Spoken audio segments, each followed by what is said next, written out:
Maths गँग या YouTube चॅनलमध्ये तुम्हा सर्वांचं खूप खूप स्वागत.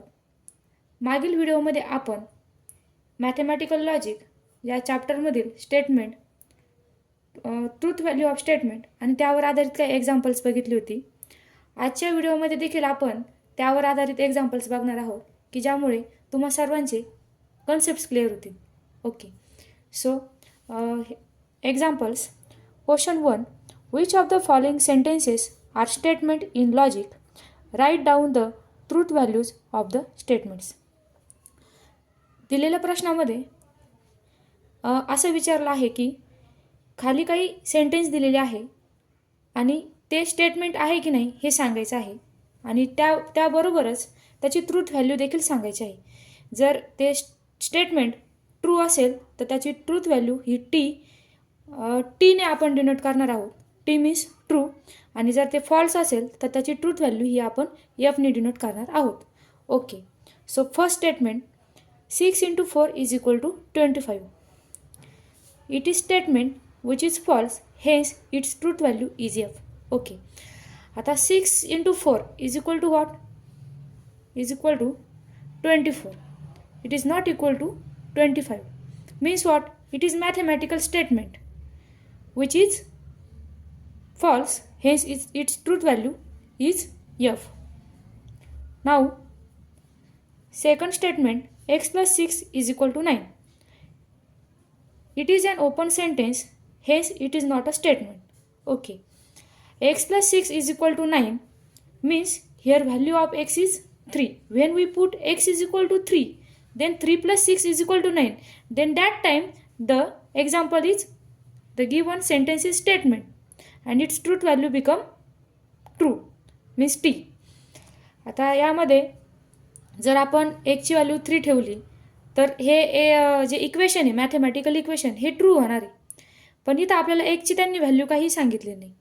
त्यामुळं काय होणार आहे की ची व्हॅल्यू काय घ्यायची नेमकं हा पण क्वेश्चन होईल ना. त्यामुळे हे काय ओपन सेंटेन्स आहे आणि हे स्टेटमेंट नाही. Okay, then third example, what are you doing. What are you doing. आता यामध्ये it is an interrogative sentence, hence it is not statement. मागं दिलेला जो व्हिडिओ होता त्यामध्ये मी सांगितलं होतं की इम्पेरेटिव्ह, इंट्रोगेटिव्ह, का जिथं रिक्वेस्ट असते, कमांड असते, तर ते जे सेंटेन्स आहे ते कधी स्टेटमेंट नसतात. ते काय असतात? ओपन सेंटेन्स असतात. Therefore they are not statement. So ह्या एक्झाम्पलमध्ये काय, व्हॉट आर यू डुईंग, तुम्ही काय करत आहात. त्यामुळं इथं काय प्रश्न विचारलेला आहे, it is an interrogative sentence, hence it is not a statement.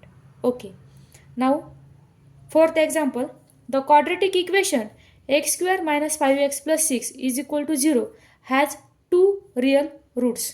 Okay, आता कोणतंही क्वाड्रेटिक इक्वेशन असेल तर त्याला 2 रिअल रूट असतातच.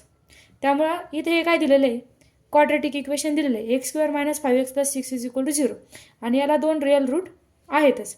त्यामुळे हे काय स्टेटमेंट आहे की जे ट्रू आहे. त्याच्यामुळे त्याची ट्रूथ व्हॅल्यू ही काय टी आहे की जी कॅपिटल टीने डिनोट केलेलं आहे. Next, please sit down. Please sit down ह्या एक्झाम्पलमध्ये आपण काय केले, एखाद्याला रिक्वेस्ट केली की तुम्ही कृपा करून बसा. त्यामुळं काय it is a request, hence it is not a statement. Okay, then 6 नंबरचं एक्झाम्पल बघू. The moon revolve around the अर्थ.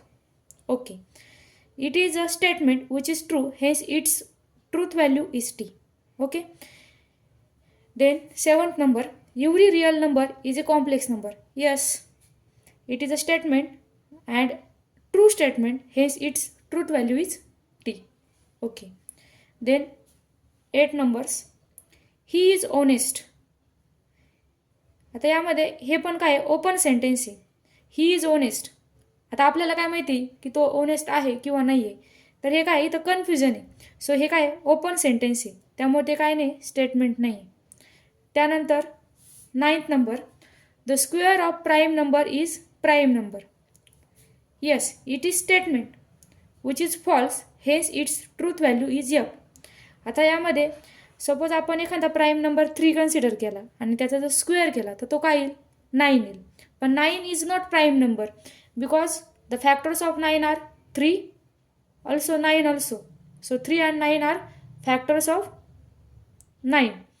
So 9 is not a prime number, it is a composite number. So given sentence is statement which is false and hence its truth value is f. Okay. So अशा प्रकारे आज आपण हे एवढे example बघितलेले. I hope तुम्हाला सर्वांना कळले असतील. Thank you everyone. आणि मॅथ्स गँग या यूट्यूब चॅनलला तुम्ही लाईक, कमेंट, शेअर आणि सबस्क्राईब करा. थँक्यू.